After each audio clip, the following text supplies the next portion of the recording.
Thank you, good afternoon, and welcome everybody. Thank you so much for coming to the Outreach's 42nd Annual Metropolitan Luncheon. I'm Dan Kidberg, Executive Vice President of Brookfield Properties, and I'm very proud to be the 2023 Outreach Luncheon Chairman, as well as Outreach's Board Chair. Let me start with a big thank you to all of you. You've made this a very, very big success, this luncheon. And if you look around, you've got about 690 fellow guests that helped contribute and raise for the outreach $907,000.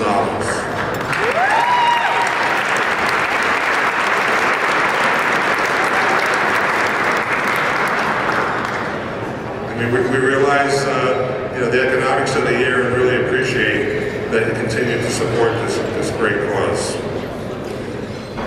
At this time, I'd like to introduce Paul Vitale, Deacon assigned to St. Catherine, St. Margaret in Spring Lake, New Jersey, and Vice Chair of the ODC Board.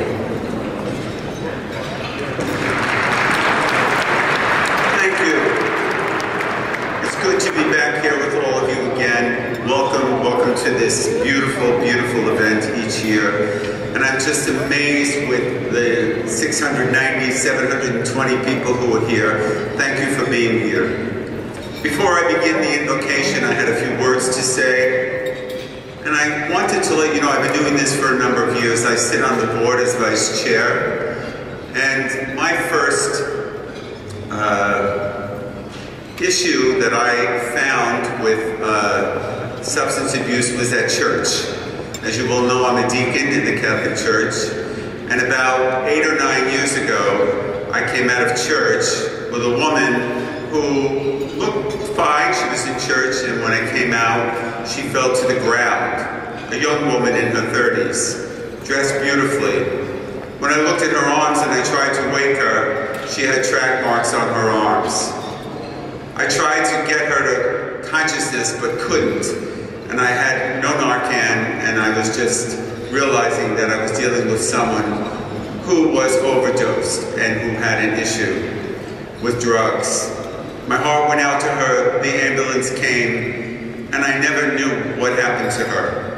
And it was from then on that I realized that I would take this cause and make it my charity, my mission, to work with all people who have substance abuse issues. I pray for all of them every day, and today I pray for all of us. Heavenly Father, we come to you today with prayers and thanksgiving. Our prayers are for all who are suffering with substance abuse, for all of the families that are suffering, for their children, for their loved ones. Our prayers, Father, are for Outreach, this organization that has changed the lives of thousands of people over the years. Our prayers are for peace in the world. Our prayers are for the lonely, the sick, the hungry, the people who are addicted. And our prayers are for the staff and the board of Outreach. In thanksgiving, Heavenly Father, we thank you for all of us who are here today and all who have donated to this unbelievable cause. We give thanksgiving to the OPI board who has done so much over the years for their love and their caring, and for all of our donors.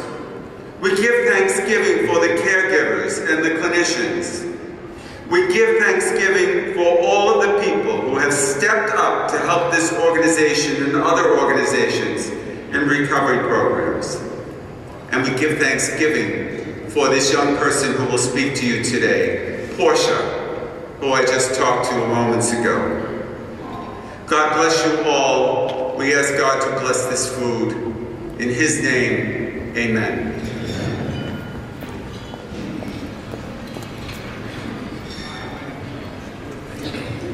Thanks so much, Paul. I would like to now invite my good friend Gary LaBarbera, President of the New York City Building and Construction Trades Council of Greater New York. He's an Outreach Board member and former Luncheon honoree, and he will lead us in the Pledge of Allegiance.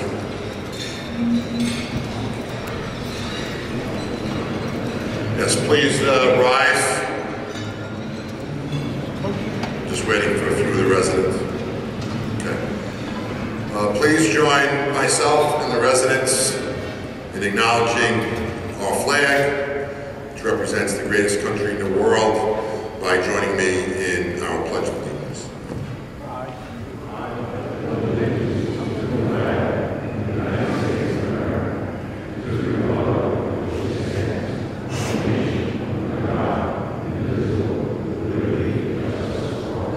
Thank you all very much, and please be seated.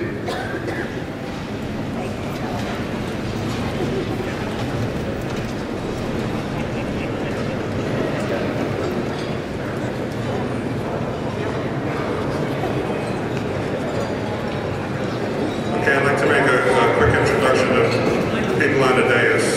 To my left, Paul Vitale, who you've met, Crystal Whitman, our Senior Vice President and COO, Portia, the Outreach House Graduate, Deborah Panton, President and CEO of Outreach. To my right, Scott Sellers, CEO, President and CEO of ABM. Howard Rothschild, President, Realty Advisory Board on Labor Relations, an Outreach Board member and former Luncheon honoree. Gary LaBarba, who you've met.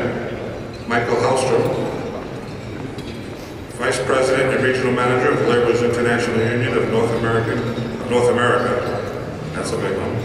Outreach 2023 Labor Leader of the Eco Award recipient.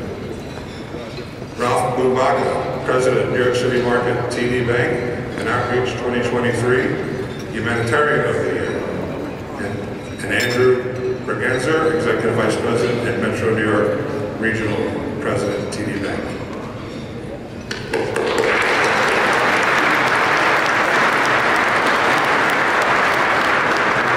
It's my pleasure now to introduce Outreach's President and CEO, Deborah Panton, to say a few words.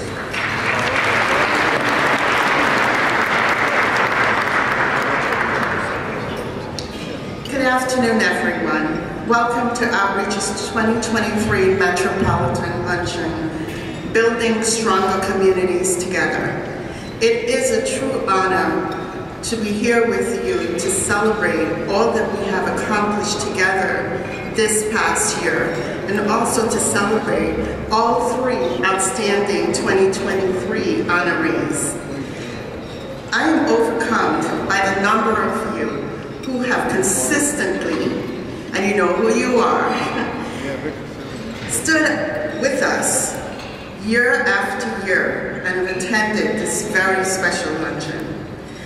What it does, it affirms for me that our mission to provide access to quality, compassionate treatment, training programs, as well as services for children, adults, families struggling with substance use and mental health disorder is vital and valued by our community.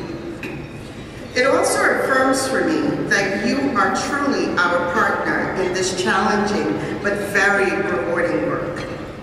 Thanks to your dedication and generosity, together we are building healthy lives and stronger communities.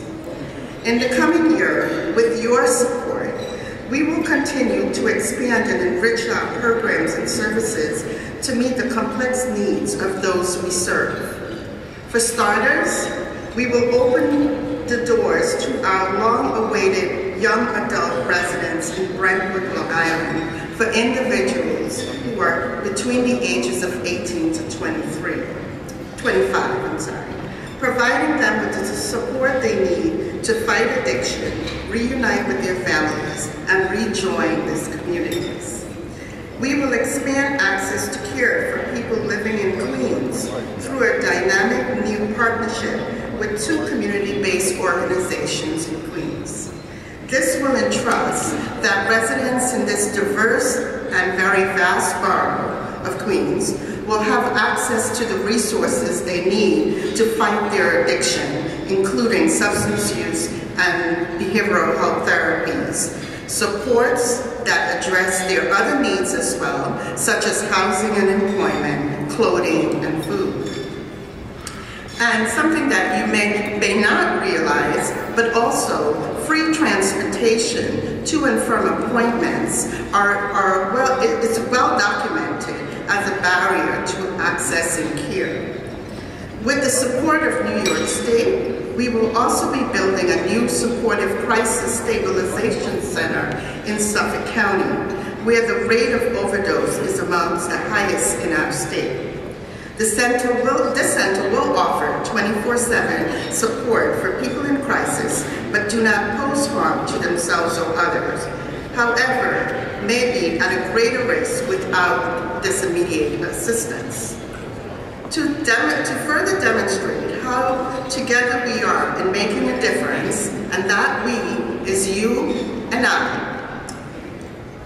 Please join me now in watching a very short video about how we work in partnership with other organizations to ensure that all of the needs of our clients are met.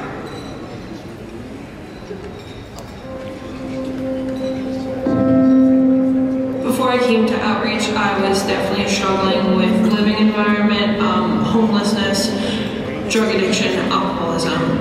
I was an active user for 4 years and a half.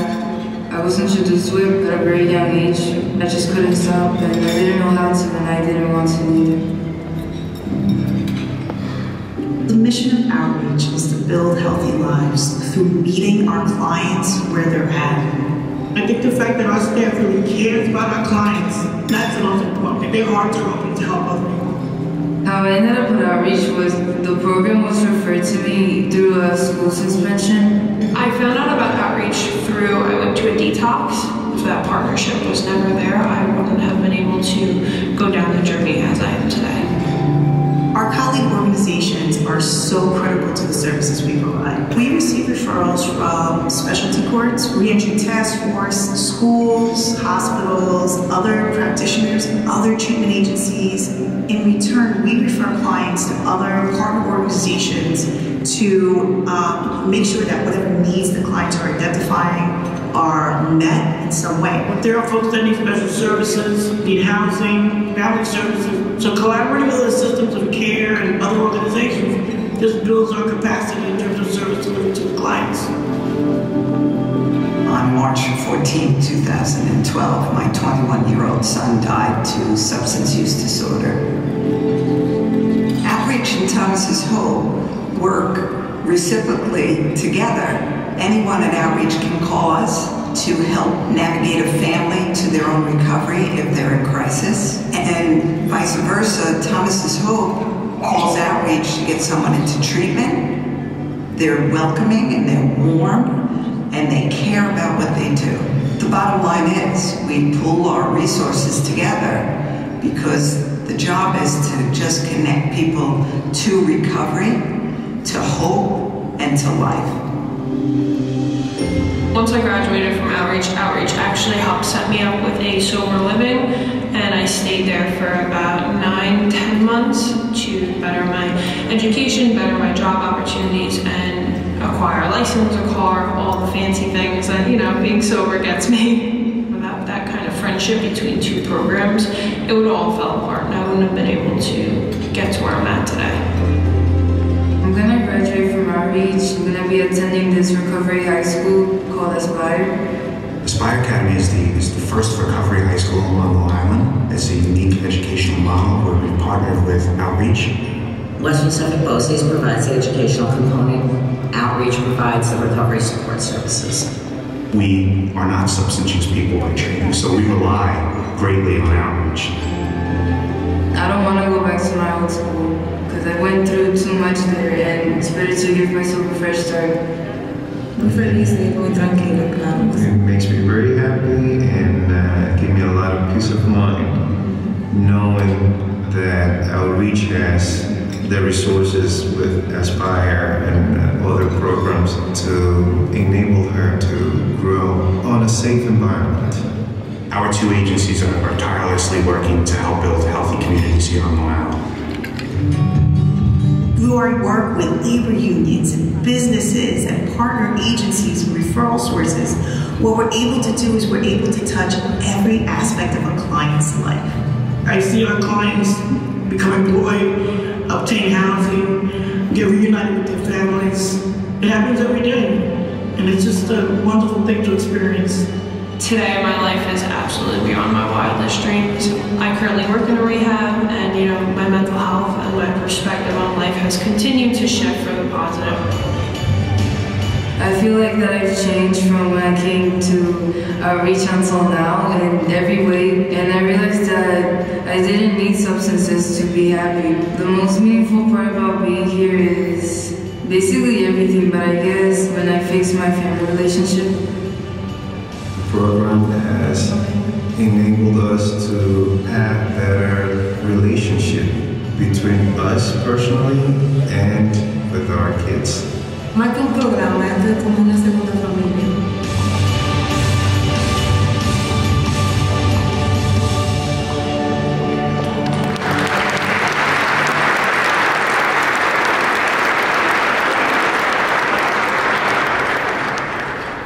Every time I watch that video, I feel extremely proud of the work that we are doing together. You are truly making a difference. You may not know it, but you are. In the lives of our clients, our children, our adults, and our families, and for the communities in which they all reside. I also want to give special thanks to some people who went above and beyond to ensure today's event is a success. And for starters, our Metropolitan Luncheon Committee, led by our 2023 honoree and board chair, Danielle, we affectionately call him Dan Kinberg,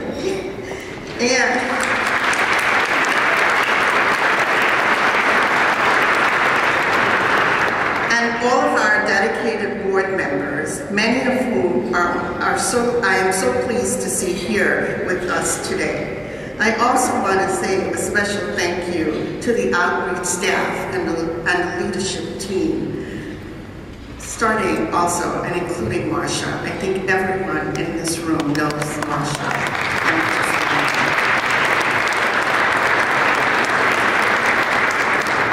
I want to also thank, in terms of the auction items, Paul Vitale and his family for the handbags that you see in the back area to be auctioned off, and also the Atlantic Tomorrow office, as well as Weeks Lehrman. Those are the individuals that helped us with the items in the back area for auction. I would also like to congratulate our three wonderful 2023 honorees once again, and thank them for their dedication and services to people in need. We are so grateful that you have allowed us to honor you today and for your tireless work fundraising for this luncheon. Now it's my pleasure to introduce Portia, a graduate of our adolescent residential program in Brentwood, Long Island. Please join me in congratulating and welcoming Portia.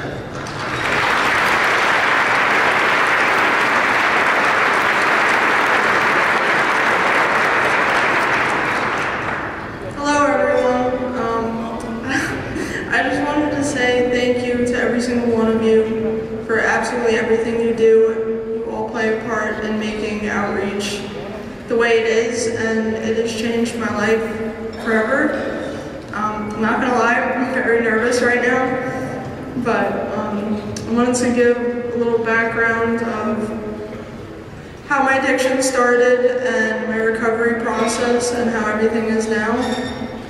So growing up, I have addiction in my family. My mom's an addict, and my dad is also an addict, but he was never around. And my sisters also fell into addiction.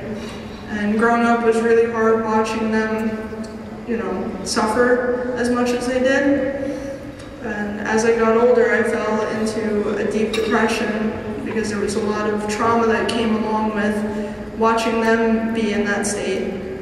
And I was wondering what was so great about this, that they were choosing it over me. And I was in so much pain that I gave in, and I fell into an addiction. And it was more painful than it was good, but I still continued to do it because I needed it at that point. And I chose to go to outreach and change my ways, change my life. And a very wise woman told me that it wasn't even rehabilitating for me, it was debilitating. And I learned how to live. And today I still go through a lot of the same struggles with my family as I did before my addiction, but my life is manageable now. And to all the residents that are here, when you get clean, it doesn't necessarily mean everything's going to be picture perfect, but you will know how to get through it, and it is possible. So thank you for letting me share.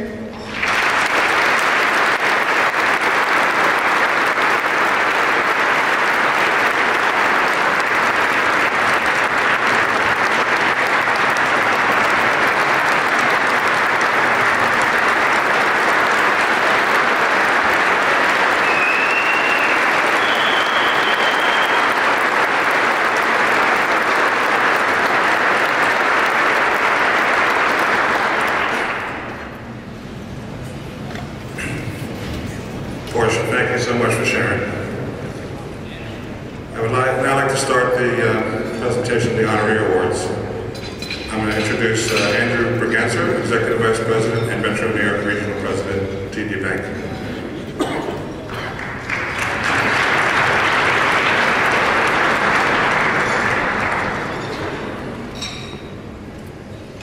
Well, thank you, Dan, and Deborah, congratulations to you and your organization. Portia, you're my hero. Thank you for those words. You're inspiring to me as well. And good afternoon. It's a privilege to be here with all of you, supporting and celebrating a very worthwhile and necessary organization and initiatives that we have here with Outreach. And I'm here to introduce my dear friend and colleague, Ralph Mbaka. I've known Ralph for a long time. And our lives have intersected both professionally and personally over many, many years. And what makes him a special man to me, we all recognize that we live in a world right now that has challenges and obstacles, suffering and hardship, but also, as we just heard from Portia, hope and resilience and optimism and joy. And Ralph is just one of those people, those guiding lights who dedicates his time and makes the effort to uplift the human spirit in all of us, to find the good in people and leave a room or a situation in a better place than when he arrived. He has an unwavering commitment to making a positive impact and has touched countless lives and communities throughout his career. And what sets him apart, it's not just the scale of his efforts, but the consistency of his actions and the genuine empathy and thoughtfulness that underpins his every action. He has a remarkable way and an ability to connect with people from all walks of life. And I've seen it firsthand, personally and professionally, whether on a golf course, although he's usually in the woods, at a volunteer or work event, or even on the subway. He fosters a sense of unity and positivity. And he understands that at the core, humanitarianism is about recognizing our shared commitments to each other. As friends, as colleagues, as neighbors that work together to lift each other up, to help each other out, and make things a little better than they were before he arrived. It's as if he views it as his responsibility.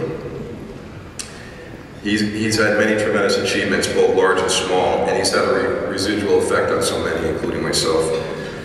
He's a strong reminder of each and every one of us that we have the capacity to make a positive impact. All of us, and this room is certainly a testament to that. And that collectively we can make meaningful change through small acts of goodwill or large, grand gestures of generosity to shape a better world. Ralph, your dedication to the well-being of others is an inspiration to us all. It certainly is to me. And on behalf of all your friends, your family, and your colleagues at TD Bank, congratulations on being recognized as the Outreach Humanitarian of the Year.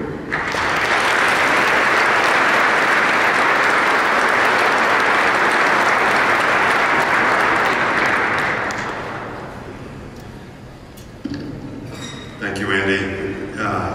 Thank you for your leadership, your commitment to the well-being of all of us at TD and throughout the communities here in New York City. But more importantly, thank you for your friendship and your kindness that you've shown me over these many years.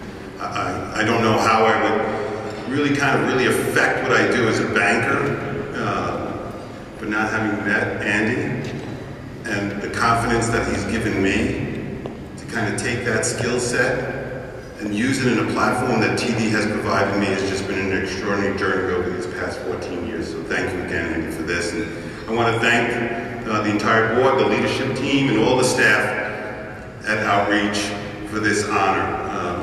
It really touches me deeply.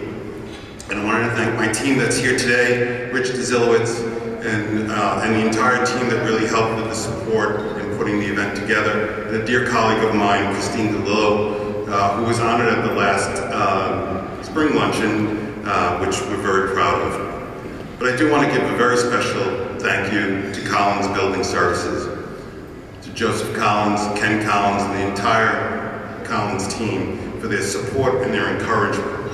The work that they've done with Outreach and other meaningful causes like pancreatic cancer and the care and the welfare for others has just been extraordinary. You all true role models of what corporate citizenship looks like in action. Thank you for including me in the CBS family and all my colleagues at TD. So thank you.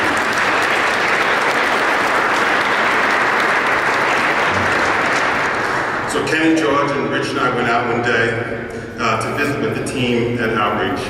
It was an extraordinary day and left me full of wonder and really encouragement to see young people share their challenges, to share their vulnerability, and how they meet it head on with courage and that will to live a better life. I will never forget the tour that we walked through the halls and then sharing their day-to-day, their experience, and that they know that every day they have to work at it. And to me, that was just an extraordinary emotion. And it kind of brought me back as we were going through the halls. I thought of my dad in the 70s, the heroin epidemic here in the city. Many families didn't know how to deal with it, so young people were left to be out on their own. And a group of people within our community and our neighborhood got together and fostered some of these young adults in our homes, fed them, tried to give them a chance, and I know my father would be extremely proud of the work of Outreach today, 30 years in the making, when back then there wasn't much, and now there are resources out there, but much more needed resources, so that was very touching for me. And then I also think about, when I look out at the crowd here, of the words of a former honoree who shared with us the tragedy of the passing of his son, and the conversation he had with him prior to that, and the struggle that he eventually was unable to conquer, as many of the young people at Outreach are able to. And him sharing those words and that emotion, I just want to offer him strength and my support as he continues to manage through that. And it's because of these moments, and it's because of the hard work of the team at Outreach and the young people like Portia, who have that will and desire and that strength to live a better life, that I will continue to provide my commitment and my support for Outreach and all things that are purposeful for the organization. And our support doesn't end here. My ask is to continue to give and to continue to get. And I wish you all a very happy holiday season. Thank you for this.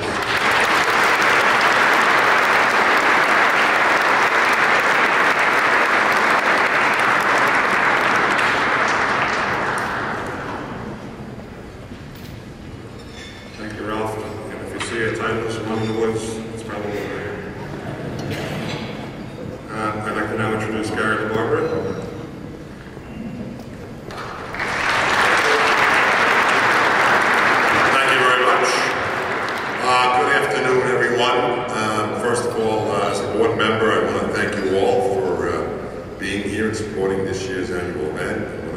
certainly acknowledge all of the outreach staff, team, and leadership for what they do day in and day out. I want to extend our congratulations to Portia. All the best to you in the future. So this afternoon I have the privilege to introduce a friend and brother, Michael Hellstrom Jr. But I want to just share a few words about Mike. We've known each other well over a quarter of a century, and that's why I call him first a friend and a brother. But I want to share a story because I believe some of the words that were spoken today is all of you stepping up, and I want to tell you about stepping up. So when I think it was March, we were having a Zoom meeting, March or April, the board and the luncheon committee, and we were reviewing potential candidates who we could honor and show our respect to for this luncheon and for this organization. And Mike Hellstrom's name came up. Mike serves as a Vice President of LIUNA, as well as the Eastern Regional Manager. And while on the Zoom, I thought it was a great idea. I suggested, well, maybe we could ask Mike.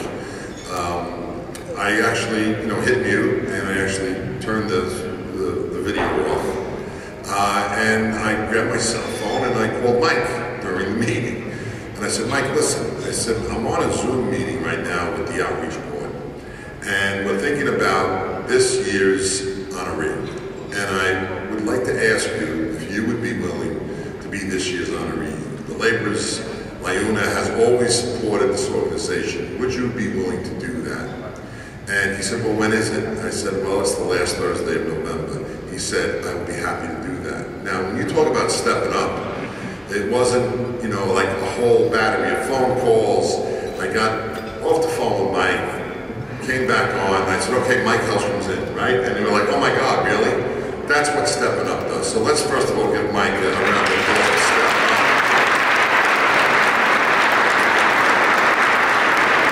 So I just want to share a few words about Mike in terms of why it's appropriate that he is recognized this year as the Labor Leader of the Year.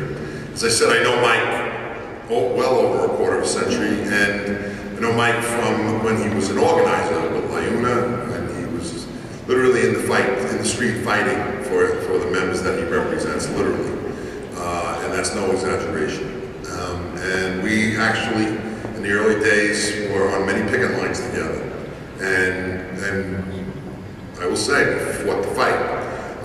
And there was clearly something about Mike Hellstrom that stood out. And I mean, his courage, fortitude, and passion was really unbridled. It just never stopped. And, I always knew and always felt strongly that Mike's ascension within the LIUNA organization would lead him to very important and influential positions. And it has, as the Vice President and Eastern Regional Manager. I use the word passion, and I think that when we describe any labor leader, the first and foremost description should be passion. If you don't have passion, and you don't have the passion to really do what needs to be done, put the long hours that need to be put in, deal with constant conflict, deal with constant crisis, if you don't have the passion, and that passion is trying to make other people's lives better that are in your organization, you can't succeed. And obviously, over Mike's career, he has more than succeeded because of his passion for helping other people.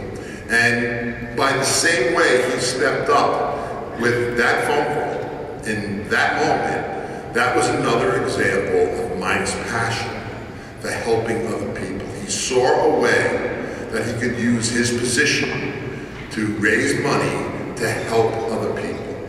So it is not just a title for Mike Hellstrom. It's not just a job. It is a passion.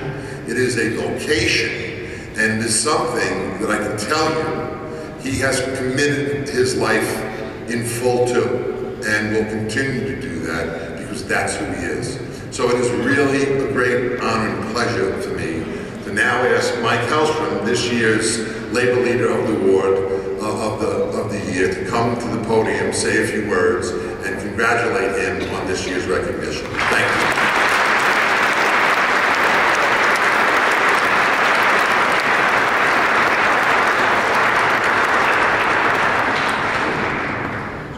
I don't need to say much after Gary LaBarbera, that's all I can say.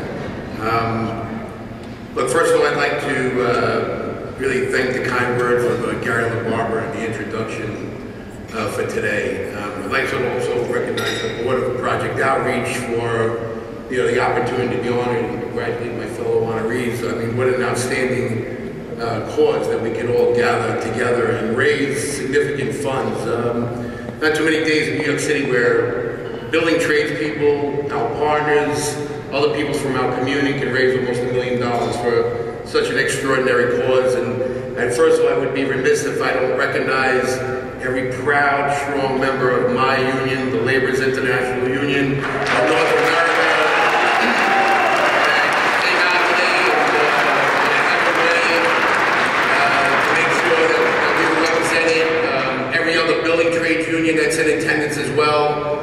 It's when we do things like this, and I always make this remark at every event that I have an opportunity to speak, that if the community at large could really see what the building trades does, what its partner does, what its developers do, the community that we're entangled to, and what we do to give back to the city that we live in, the city that we build, then the city as a whole would be cheering for us on the sidelines to do more of this, more unionization, more pathways into the middle class, and more union density and more union development, because nobody does it like the New York City building trades does. So give yourself a round of applause today.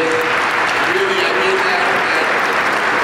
When I had the opportunity to visit the Ridgewood facility, I can tell you that, the minute that you walk into that facility, you are met with excellence. And from the moment that they greet you at the door and they walk you through the facility, and you're encountering the residents of the facility, you see excellence everywhere that you go. You see a loving structure. You see hope in the residents' eyes. You see that they finally have come to a place where they say, from this moment forward, I'm going to be a success story, and I'm not going to be a statistic. We know that substance abuse and mental health issues in this city and throughout our country are something that we're all contending with. Everybody has experience in this situation in our lives today. But the work that Project Outreach is doing is that saving one life is remarkable, but saving hundreds of lives is extraordinary. So the work that they do is extraordinary work. It's God's work at the end of the day. It's not easy to be dealing. I can tell you, if you have children at home today, it is not easy dealing with your children at home today.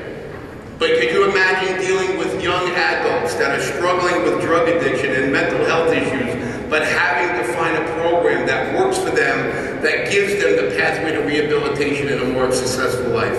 That is God's work at the end of the day. And I know that all of the people at Project Outreach have been sent by God to do God's work there. And so really, hats off to them, the work and the dedication that they do. And again, I could speak up here for hours and hours and hours. And as Gary knows, when you put a microphone in front of a labor leader, sometimes we go off script and sometimes we say things we're not supposed to say. So we always have a bunch of lawyers around us and other people telling us enough. But for me, I think that's going to be enough. But also, happy holidays to everybody in attendance. Me, I'm eternally grateful for this recognition. I just want to thank you again. Thank you.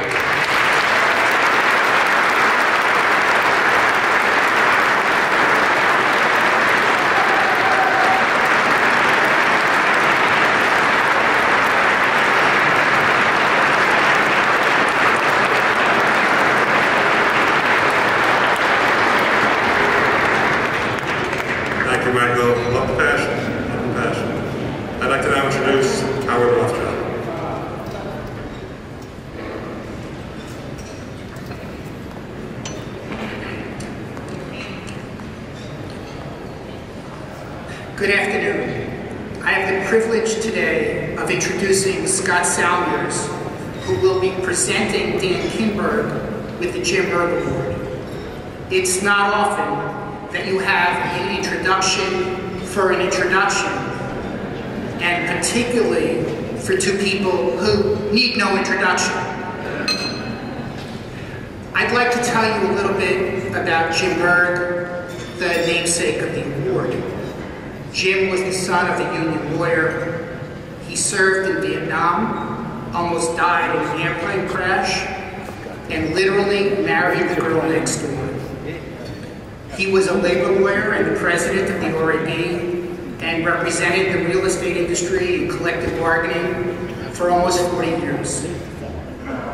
Jim was remarkable because of the way he brought different people together and had the most hopeful, non-confrontational disposition of anyone that I ever met. Jim was my mentor for 25 years. He was on the outreach board, honored by the organization, and got many, many others involved in the organization. Jim's legacy lives on as he introduced both Scott Salmiers, the president of ABM, and Dan Kinberg, the executive vice president of Brookfield, to outreach. Both Scott and Dan have dedicated themselves to outreach, serving on the board and raising money for this great organization. Dan has led outreach for many years as its chair. So before I infringe on Scott's introduction to Dan, it is my pleasure to introduce my fellow board member, Scott Salmiers.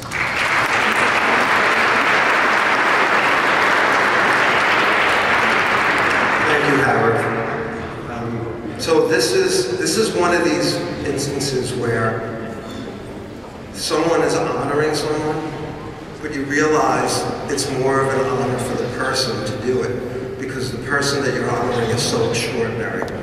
And to have the opportunity to give this award to my dear friend Dan Kinberg is just amazing for me. And you know, when you think about Dan and you start with his career, and you realize that back in 1988, he started out as a controller for Olympia, New York, just for the World Financial Center, and his career morphed into the point where he's head of property management for one of the most prestigious and largest commercial real estate portfolios in the entire world. And people think about their careers like, how does that happen? How does something like that happen? And along the way, you take your organization through once-in-a-century events like Superstorm Sandy, the pandemic, and also collect every single notable award that our industry gives out. He's gotten all that, and he's done that through his professionalism, his integrity, his humility, but also a couple of things that I think separates him from so many people, and that's his common sense, which is not so common, and his curiosity.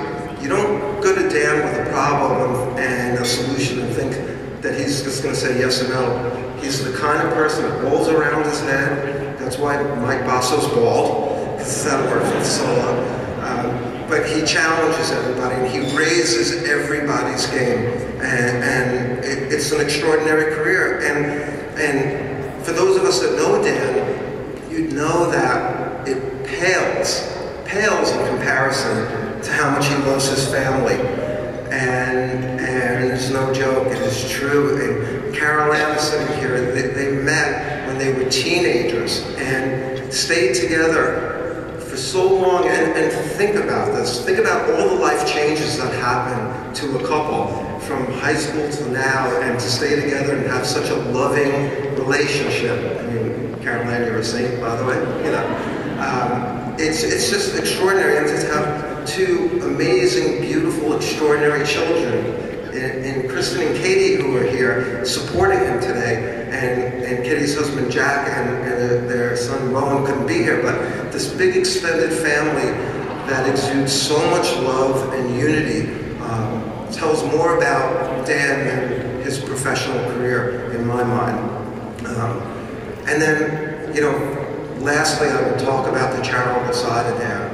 It was back in 2011. I walked him through the Brentwood facility, and we got done, and he met with some children that were in crisis and told their story. And when we were done, I asked Dan if he would be the honoree. I couldn't even finish the sentence. He was like, I'm in. I'm in. And he was our honoree. 2012, he joined the board. 2015, he became chairman of this board, and in that time has raised $9 million under his stewardship.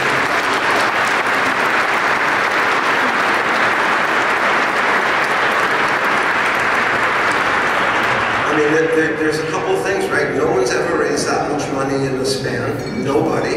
And nobody's been honored twice. Nobody's been extraordinary enough to get an honor twice. This is his second time being honored.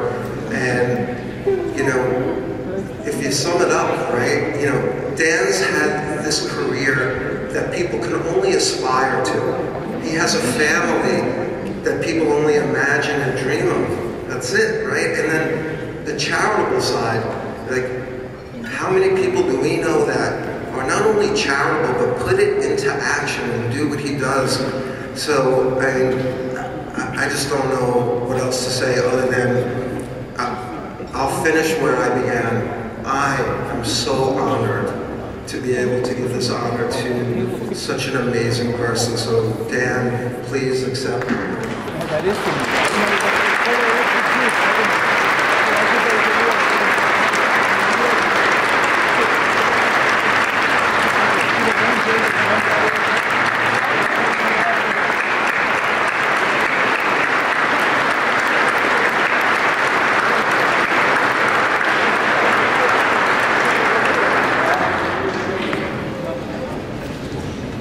Thank you so much. Brings tears to my eyes again. Thank you so much, Scott. That was a very kind introduction. You know, Scott has been a great friend and partner, as well as a wonderful supporter of mine. But we've served on this board together for over 12 years. And as you know, you get from what he said, a very important dear friend. And I love him. Wow, 12 years. It makes me think of the first time I came to this luncheon and sat in the audience while this very young lady stood up in front and told her story. She was a popular girl who told of meeting someone who had impressed her, but soon introduced her into a life of withdrawal, then drugs, then rock bottom. I sat there and thought of my own two daughters, and you know it could happen to anybody, and filled up with tears in my eyes while I sat in my seat. And I talked to my friend Mike Basso, and noticed he too had a tear in his eyes. And two tough real estate guys pulling in our seats. But it was right then I thought, you know, I wanted to get involved in outreach in some way. So after X many years as chairman of the OPI board, I'm extremely grateful and proud of what we've done, together with all of you, in this great industry that we're in helping these wonderful people at outreach. We helped them grow tremendously over those past years, including a leadership change, but they continue to provide their great services. As Debbie said, growing their ability to meet the ever-increasing challenges of drug and alcohol addiction, and expanding their services throughout the area. As I transition toward my retirement, I would like to thank my fellow board members. It's been a pleasure sharing your commitment in making these events very successful, and doing our small part to help build healthy lives and families. You've all been great. The board members, you've been great. And just to thank a few, name a few, Gary LaBarbera, Tom Reynolds, George Lewis, of course Scott Sellers, and Howard Rothschild, our vice chairman. You've been terrific, thank you. Today you honor me with the Jim Berg Award. An honor it is. I met Jim, but only knew him for a short, brief time. And mostly I knew him from commutes on the Long Island Railroad. But to understand the accomplishments of this man, Vietnam veteran hero, leader of the real estate landlords, labor negotiations, and leader and supporter of this outreach for so many years, I mean, that's a mountain of accomplishment, and I'm honored to receive this award in his name. Debbie Panton. This lady's terrific. She took over a few years ago from the founder of Outreach, Kathy Riddle, a humongous task, but she's not missed a beat. It has been a pleasure working with you and your team, witnessing the effort and compassion to do what you need to do to expand the organization, raise money, work for grants, all while administering a large and successful program to help these young adults and teens recover from these addictions. It's truly amazing. Thank you and your team. Tony, of course, Marsha, Crystal, Krista, John, Christine, Neil, and Kathy. You've all been a pleasure to work with. The thing that always brought me to satisfaction participating in Outreach is meeting the young adults over the years. The reason or way they make it to Outreach varies by many, but they always need help to find their way out. To hear them describe their experience, what they've learned, and thoughts for the future, from them directly one-on-one, well, that's when you know you're part of something that works, something good. And I'm lucky to have been part of this for so many years and hope to continue for several more. In closing, I would like to thank Brookfield for giving me the opportunity to do this work. And thank my beautiful wife. Oops. Just got choked up, I didn't forget a name. Carol Ann, my daughters Kristen and Katie, Jack and Ronan, my family is everything to me. Thank you all for your love and support, and thank you all once again. I appreciate it, and have a happy holiday.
With the